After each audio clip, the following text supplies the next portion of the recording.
one thing that we have to start appreciating when we're sort of designing interventions, and especially in clean energy, because it's a micro level approach versus a macro level approach. In India, policy making suffers from this top down bias, and we see it. I mean, whether it's at central level or at state level, when I've worked with ADB for 5 years, I've been with World Bank, I'm on a number of projects now.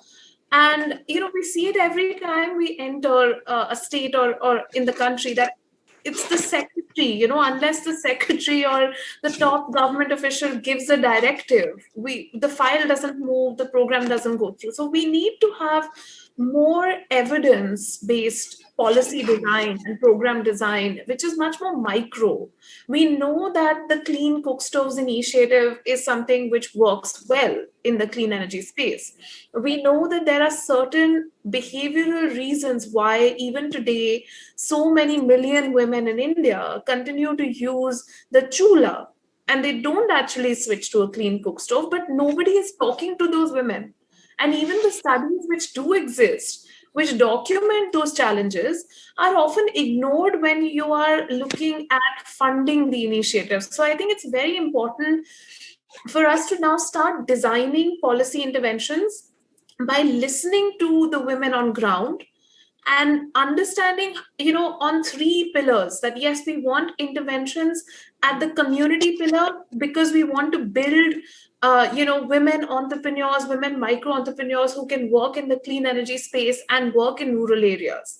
Second, we want to work with innovative companies and encourage them to hire women, and that requires more of a systemic approach. The 6-month maternity leave being borne by the company, the cost of it. India is the only country which has a 6-month maternity leave without any amount of it being borne by the government. It's entirely borne by the private sector, which stacks, the case against women from the word go.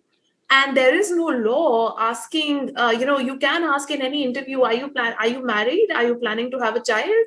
And women in my age group are the ones who are actually often asked these questions in interviews, and there's no law against it.